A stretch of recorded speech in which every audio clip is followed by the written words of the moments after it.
오늘 하나님 말씀은 신약 성경 베드로전서 제2장입니다. 베드로전서 제2장 9절과 10절의 말씀입니다. 제가 봉독해 드립니다. 그러나 너희는 택하신 족속이요 왕같은 제사장들이요 거룩한 나라요 그의 소유가 되는 백성이니 이는 너희를 어두운 데서 불러내어 그의 기이한 빛에 들어가게 하신 이의 아름다운 덕을 선포하게 하려 하심이니라. 너희가 전에는 백성이 아니더니 이제는 하나님의 백성이요 전에는 긍휼을 얻지 못하였더니 이제는 긍휼을 얻은 자니라. 아멘. 사랑과 축복의 메시지 나눕니다. 사랑과 축복합니다. 사랑과 축복합니다. 예, 감사합니다. 오늘은 신약성경 베드로전서 2장 9절부터 10절에 있는 말씀을 중심해서 성도의 특권과 의무라는 제목으로 말씀을 선포하고자 합니다. 여러분, 한 나라의 성숙한 국민이 되기 위해서는 주어진 권한 하에서 책임을 성실히 감당해야 되는 것입니다. 그래서 국가의 하나의 국민으로서의 국방의 의무라든지 그리고 납세의 의무라든지 그리고 교육의 의무, 더 나아가서 환경 실천의 의무를 반드시 국민은 수행해야만 되는 것입니다. 그래야만 국민은 국가로부터 보호받을 권리가 있는 것이지 마땅히 해야 될 의무는 행하지 아니하고 권리만을 주장한다는 것은 어불성설일 뿐인 것입니다. 그래서 이러한 권리와 책임은 어느 작은 단체에 가입을 하더라도 꼭 따라다니는 것입니다. 그러므로 여러분이요, 권리와 의무라는 것은 마치 날아다니는 새의 두 날개와도 같습니다. 그래서 의무를 감당하지 않으면서 권리만을 주장하는 것도 잘못이요.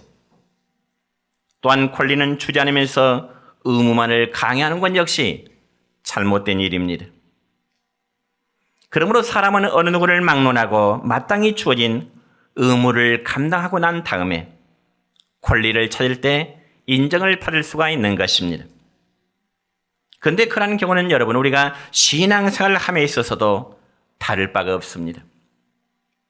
특별히 성도들은 하나님의 백성으로서 부여받은 특권과 그리고 그러한 특권을 누리기 위한 당연한 의무가 우리 각자에게 주어져 있습니다.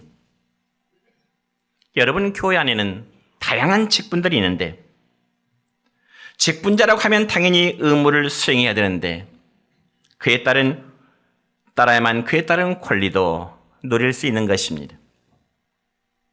그럼에도 하나님이 주신 의무를 수행하지 않는 사람을 가리켜서 직분자 혹은 성도라고 부르는 데는 상당히 문제점이 있을 수밖에 없습니다.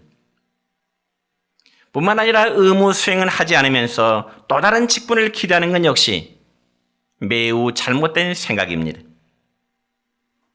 그러므로 방금 전에 봉독한 이 본문의 말씀을 보면은 하나님이 우리 각자에게 주신 이 성도의 특권이 무엇인지 그리고 그 특권을 가진 성도의 삶의 의무가 무엇인지에 대해서 기록을 하고 있습니다. 그러면 사랑하는 성도 여러분이 하나님이 우리 각자에게 주신 그 특권이 무엇일까요? 우리가 성경의 근거에서 말씀을 나누자면 첫째는 성도의 특권입니다.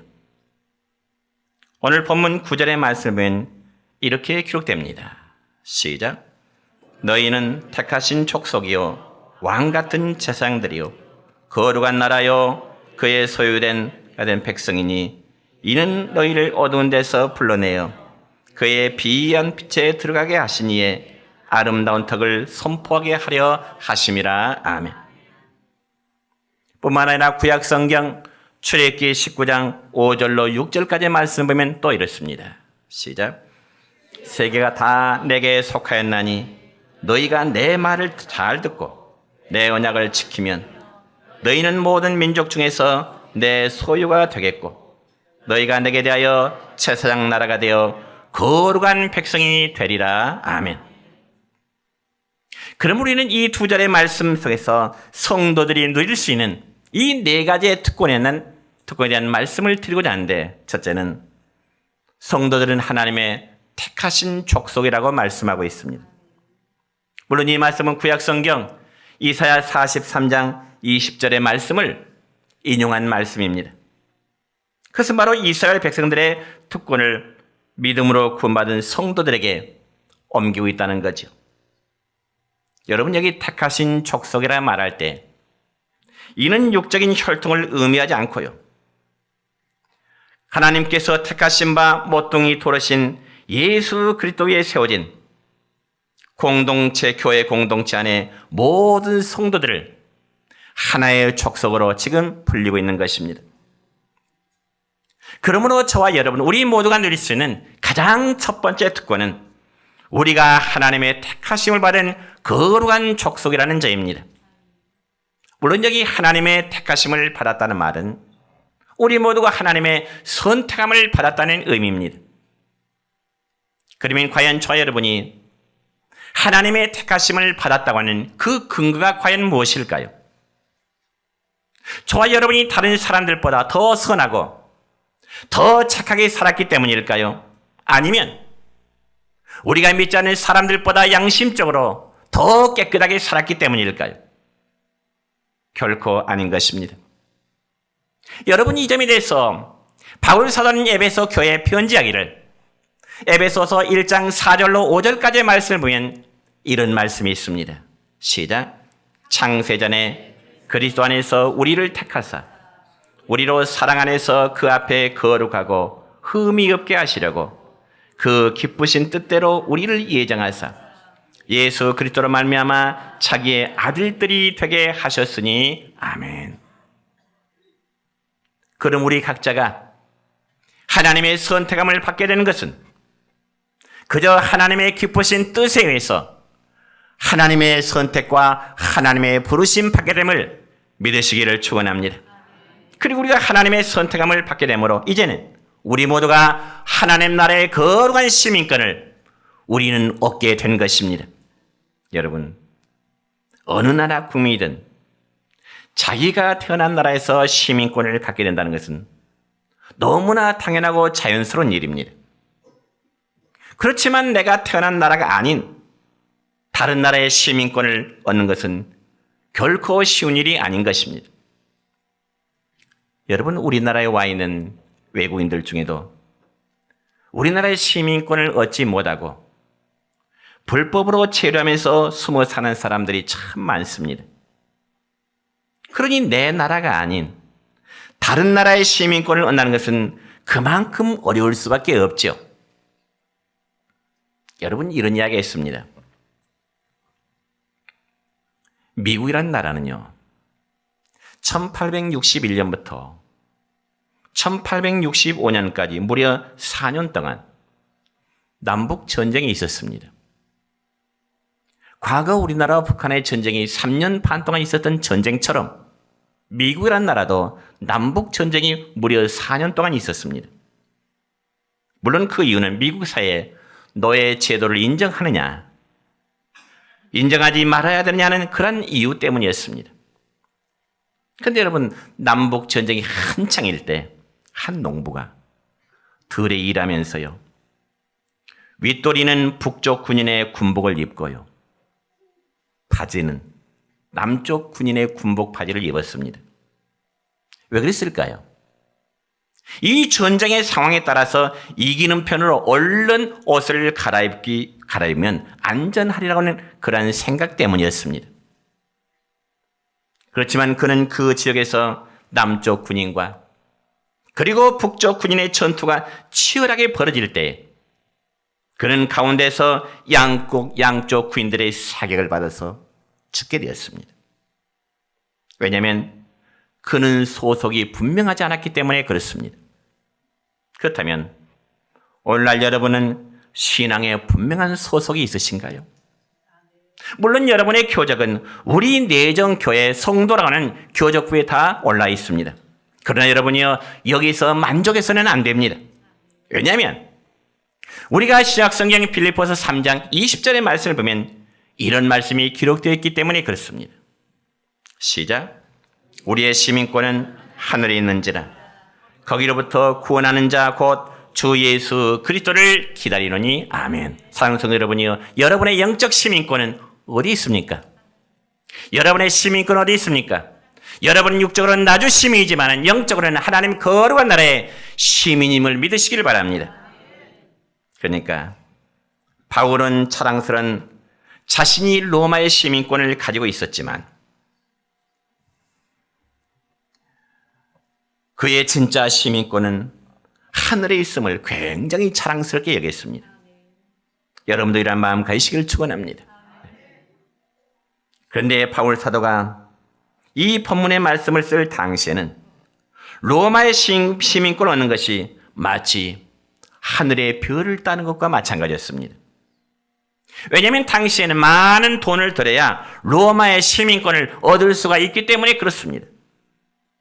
그러나 하나님은 이런 까다로운 절차 하나도 없이 저와 여러분을 선택하시고 하늘의 시민으로 삼아주심을 믿으시길 바랍니다. 그리고 우리에게 어떤 공로가 있어서 하나님 우리를 선택하심이 아닙니다. 오히려 신약성경 로마서 5장 8절의 말씀 보면은 우리가 아직 죄인 되었을 때 하나님 우리를 택하여 주시다고 말씀하십니다. 이처럼 인간은 아담이 범죄한 이후로 전적으로 타락하였고 우리 조상 아담과 하와의 범죄로 인해서 인간은 전적으로 무능력한 상태에 있을 수밖에 없었습니다. 그렇기 때문에 스스로 선을 행할 수 있는 능력도 없을 뿐더러 스스로 하나님을 찾아갈 수 있는 능력도 없었습니다. 그런데 바로 이러한 때 하나님께서 저와 여러분을 선택해 주시고 하나님 나라의 시민권을 부여했으니 얼마나 큰 은혜입니까?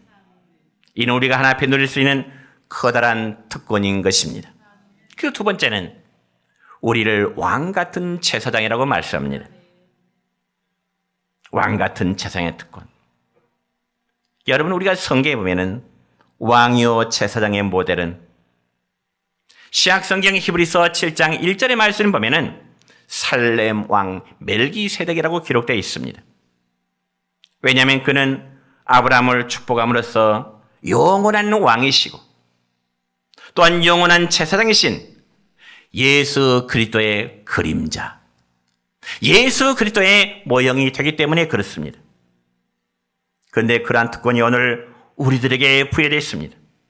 그리고 또한 우리는 하나님 나라의 시민권까지 받게 됐습니다.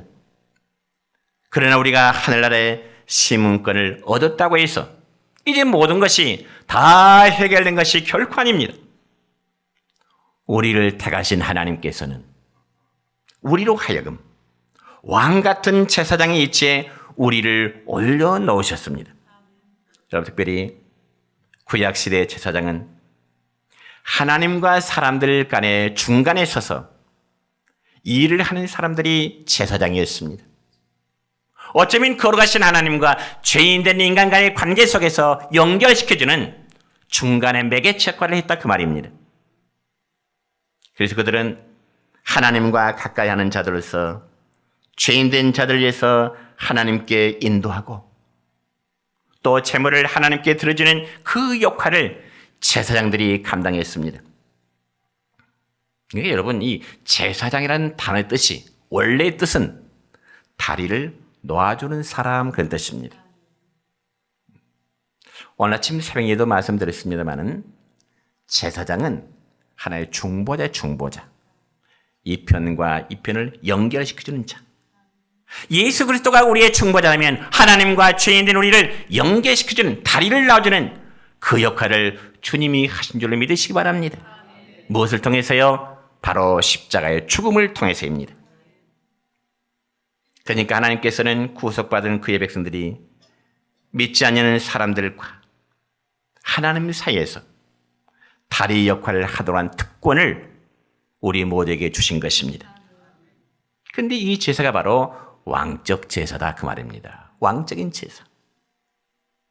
그리고 왕 같은 제사장이란 말은 그리스도로 말미암아 하나님을 섬기면서 또 그리스도와 연합하여 그리스도의 왕적인 영광에 우리가 동참한다고 하는 그런 의미가 있습니다.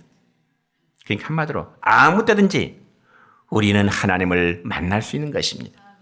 여러분, 민주주의가 최고로 발달한 나라에서도 그 나라의 대통령이나 혹은 그 나라의 수상을 직접 만나게 보기 위해서는 까다로운 절차를 거쳐야 됩니다. 그래서 우리나라도 대통령을 한번 만나보려고 하면 여러 단계의 과정을 거쳐야 되겠죠. 그렇지만 하나님은 우리로 하여금 이러한 까다로운 절차 하나도 거치지 않고 중간에 누구를 통하지 않아도 하나님은 저희와 만나 주신다고 말씀하십니다. 그렇기 때문에 이러한 은혜는 아무나 받을 수 없는 오직 성도들만이 만날 수 있는 고유한 특권임을 믿으시길 바랍니다. 왜 그럴까요? 우리 모두는 거룩한 왕 같은 제사장이기 때문에 그렇습니다.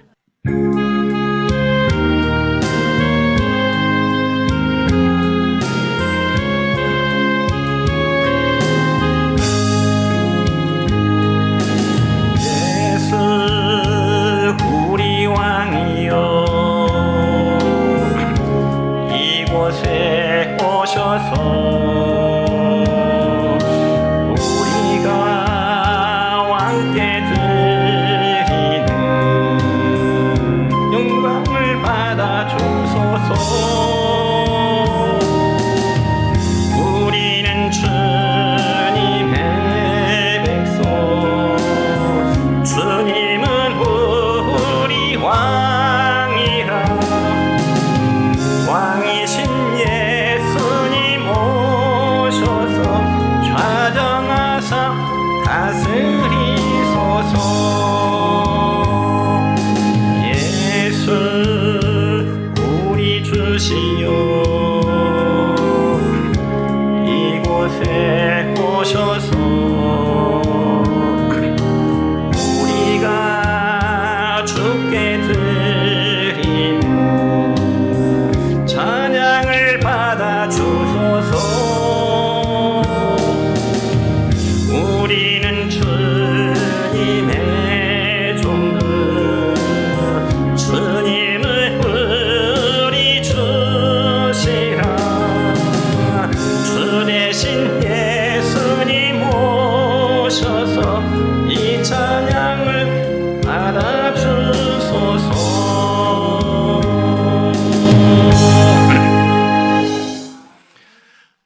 세 번째로 성도들을 거룩한 나라라 그렇게 말씀하십니다.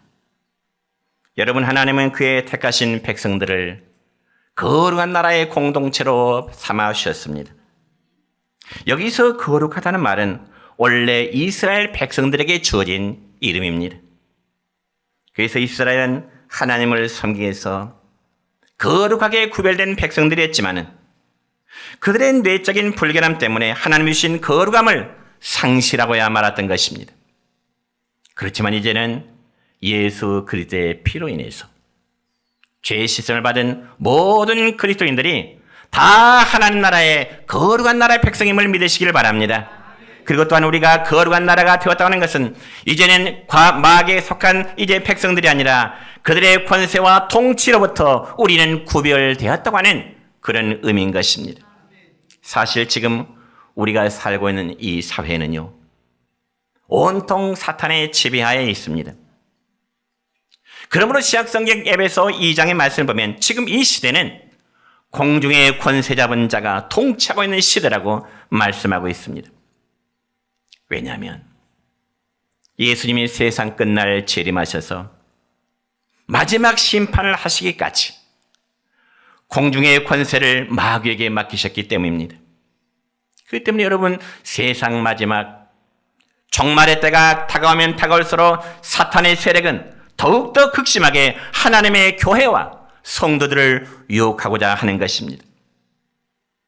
그래서 그런지 요즘 사람들이 살아가는 모습 보면 너무나 도덕적으로, 윤리적으로, 그리고 종교적으로 타락된 모습입니다.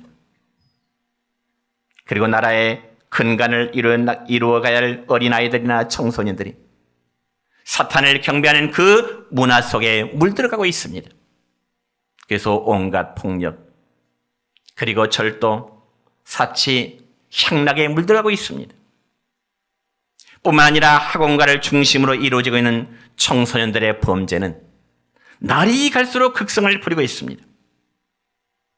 뿐만 아니라 인권이라고 하는 미명하에 아버지의 권한이 약화되어지면서 폐해로 놓지 않는 그러한 속도들이 너무나 급속히 흐르고 있습니다.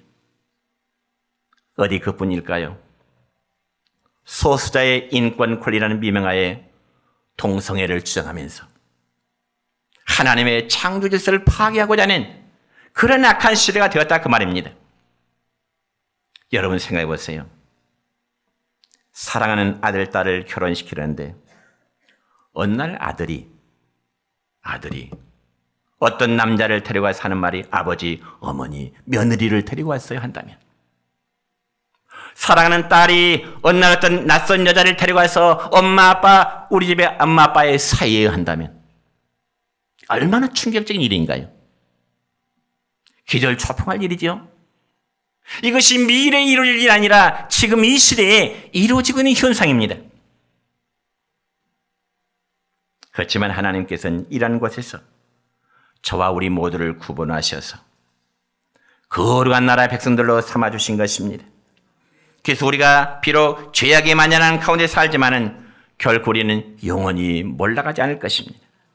그리고 비록 하나님의 백성들이 이리 가운데 사는, 어쩌면 한 마리 양처럼 나약하지만은 그 속에서 하나님이 우리를 구별하셔서 거룩하게 살아가기를 하나님은 지금 이 순간도 저를 바라보시면서, 아니 여러분 우리 모두를 바라보시면서 바라보신 그 하나님의 마음입니다. 그럼 우리는 하나님께서 우리 한 사람 한 사람을 거룩한 나라의 백성으로 삼아주심을 감사할 수 있기를 축원합니다. 네 번째는 성경에 보니까 그의 소유된 백성, 하나님의 백성이라고 말씀합니다. 여러분, 하나님은 우리를 당신의 거룩한 소유물로 삼아주셨습니다. 그래서 본문에서 말씀하기를 그의 소유가 된 백성이니 그랬습니다. 우리는 하나님의 소유물입니다. 믿습니까? 그래서 하나님은 우리의 주님이시에요. 그래서 하나님을 나의 주, 나의 하나님 그렇게 고백하는 거 아니겠습니까? 이 말은 하나님은 나의 주인이십니다. 나는 하나님의 소유물입니다. 그런 고백입니다. 이와 비슷한 말씀이 구약성경 신명기 7장 6절에 보면 또 이렇게 기록됩니다. 시작. 너는 여호와 내 하나님의 성민이라. 내 하나님 여호와께서 지상 만민 중에서 너를 자기의 기업으로 백성으로 택하셨나니. 아멘. 하나님께서는 저와 여러분을 예수 그리스도의 핏값으로 값주고 사셨기 때문에 그분의 특별한 소유물로 자녀의 권세를 얻게 되었습니다. 그래서 우리 모두는 하나님께서 심히 아끼는 존재가 된 것입니다. 여러분, 우리가 가정에서도 부모는 자기의 자식들, 자녀들을 얼마나 아끼고 사랑합니까? 세상에서 내 자녀들보다 더 귀한 존재가 어디 있을까요? 그래서 어떤 분들은 아들의 이름이 있고 딸이 이름이 있음에도 불구하고 자기 아들, 딸의 이름을 부르지 않고 뭐라고 부릅니까? 아이고 우리 아들, 아이고 우리 딸. 아름다운 사랑의 표현입니다. 그래서 구약성경 말라기 3장 17절에 보면 이런 말씀이 있지요. 시작. 나는 내가 정한 날에 그들을 나의 특별한 소유로 삼을 것이요 또 사람이 자기를 섬기는 아들을 아낌같이 내가 그들을 아끼리니. 아멘. 그렇습니다. 하나님은 자신을 섬기는 백성들을 아들처럼 아끼신다고 말씀하시네요. 얼마나 영광스러운 일입니까? 그 주인공이 바로 저와 여러분입니다. 그럼 우리는 이제 내가 내 자신의 주인이 아니라 우리의 주인은 하나님께 있음을 고백하시기를 축원합니다. 그렇기 때문에 우리 성도들은 우리 앞에 놓여진 모든 문제들을 내 스스로 해결하기보다는 나의 주인 대신, 여러분의 주인 대신, 우리 모두의 주인 대신 하나님께 맡기는 자세를 가져야 됩니다. 그리고 또한 우리가 하나님의 소유가 되었다는 것은 그만큼 하나님 앞에 가치 있는 존재가 되었다, 그런 의미가 됩니다. 네. 우린 여러분 똑같은 물건이라도요, 그 물건의 주인, 그 물건의 소유자가 누구냐에 따라서 그 물건의 가치는 달라지게 됩니다. 예를 들어서 음악하는 기타 있잖아, 기타. 똑같은 기타지만 저 미국에 엘비스 프레슬리가 쓰던 기타는 일반 사람들이 쓰는 기타와는 비교도 안 될 만큼 엄청난 가격에 팔렸다잖아요. 그와 마찬가지로 하나님께서는 우리를 당신의 거룩한 소유물이 되게 하심으로 엄청난 가치의 존재로 하나님이 우리를 그렇게 받아주십니다. 그래서 우리는 하나님 나라의 재산 목록 1호가 된 것입니다. 이게 바로 성도들이 가지고 있는 특권인 것입니다. 하나님 나라의 하나님의 재산 목록 1호가 저이고 여러분입니다. 그렇다면 여러분들은 이제 하나님의 소유된 백성으로서 정말 가치 있는 삶으로 살아가신가요? 여러분, 아무리 귀한 보석도요, 개나 돼지의 목에 걸어주면 그 보석의 가치성은 떨어지고 말아요. 진짜라 할지라도 믿어주지도 않아요. 그와 마찬가지로 우리 모두는 하나님부터 당신의 소유물이란 특권을 받았습니다. 그렇다면 이제 우리가 해야 될 일이 있습니다. 이 엄청난 하나님의 앞에 특권을 받았다면 우리가 이제 앞으로 해야 될 일이 무엇이냐 하는 것이죠. 두 번째는 성도의 의무입니다. 여러분, 하나님께서는 우리에게 예수 그리스도의 값진 피를 치르면서 성도란 특권을 주셨는데 그 이유가 있습니다. 그 이유가 있어요. 그 이유의 첫 번째는 하나님을 찬송하도록 하심 때문인 것입니다. 하나님을 찬송하도록. 오늘 본문 9절 하반절의 말씀 보면 하나님의 아름다운 덕을 선포하게 하려 하심이라. 하나님의 아름다운 덕을 선포하도록 하기 위해서. 그러니까 이 말씀은 곧 하나님을 찬송하고 예수 그리스도의 아름다운 덕을 찬양하되 우리가 어두운 데서 불러내어 기이한 빛에 들어가게 하신 그 하나님을 찬양하라, 그 말입니다. 또한 세상의 공포에서 빛으로 인도하신 그 거룩하신 하나님을 찬양하고 긍휼이 없는 이 세상에 긍휼로서 우리를 안아주신 그 인도하신 하나님을 찬양할 줄로 믿습니다. 또한 목자 없는 양같이 유리하던 우리들을 푸른 초장으로 인도하신 그 하나님을 찬양하며 사망에서 영생으로 인도하신 그 하나님을 찬양할 수 있기를 축원합니다. 그래서 구약성경 이사야서 43장 21절 말씀 우리가 잘 아는 말씀입니다. 시작. 이 백성은 내가 나를 위하여 지었나니 나를 찬송하게 하려 하심이라. 아멘. 이처럼 하나님이 우리를 지으심은 우리를 통해서 하나님은 찬송받기를 원하십니다. 네. 여러분, 사람에게 우리가 은혜를 입어도 감사할 줄 알거든. 하물며 영원한 죄에서 우리를 구속하신 그 하나님을 우리가 어찌 찬양하지 않을 수 있겠습니까? 성도 여러분이여, 호흡이 있는 동안에 주님을 찬양하는 여러분 되시기를 축원합니다. 두 번째로 성도의 사명은 전파하는 겁니다. 전파하는 것, 전도하는 것입니다.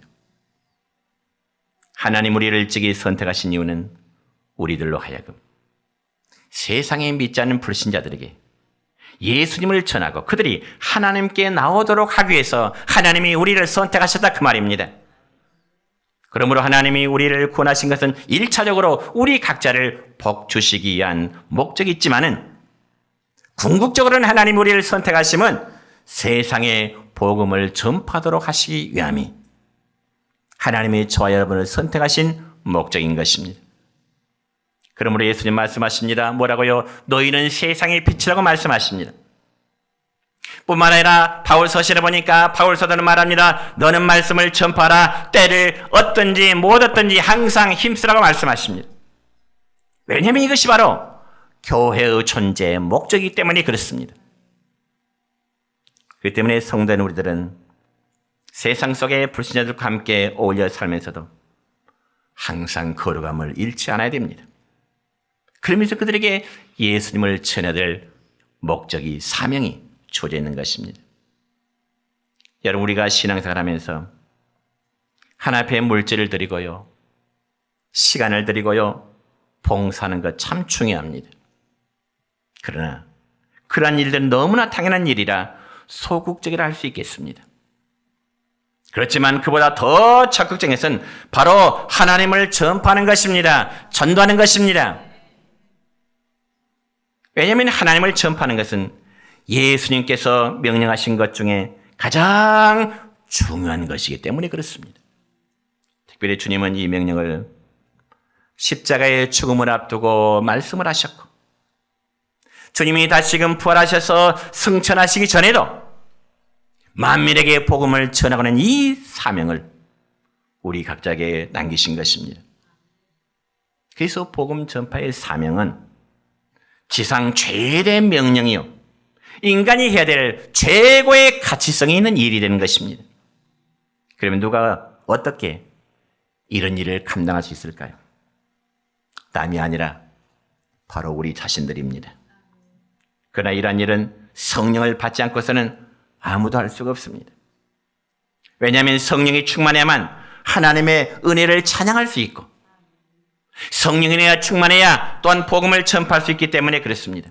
그래서 예수님의 제자들도요, 예수님이 승천하시기 전에는 아무것도 할 수 없었습니다. 예수님의 제자들도 예수님이 승천하시기 전에는 아무것도 할 수 없었지만 그들에게 성령이 임할 때 비로소 능력을 받고 하나님의 일을 담대히 할 수 있었던 것입니다. 이제 말씀했습니다. 우리 사랑하는 성도 여러분이요, 하나님께서는 우리 모두에게 놀라운 특권을 주셨습니다. 그렇지만 그러한 특권만을 고집하고 우리가 마땅히 해야 될 의무를 소홀히 한다면 안 되겠죠. 왜냐하면 그러한 의무를 지키지 않는 자에게는 그 본분을 빼앗는 것이 주님의 방법이었습니다. 주님이 이 일을 맡기셨음에도 하지 않을 때 주님은 그 일을 거둬버리십니다. 그럼 우리는 주어진 특권만을 누릴 것이 아니라 주신 사명을 완수해야 됩니다.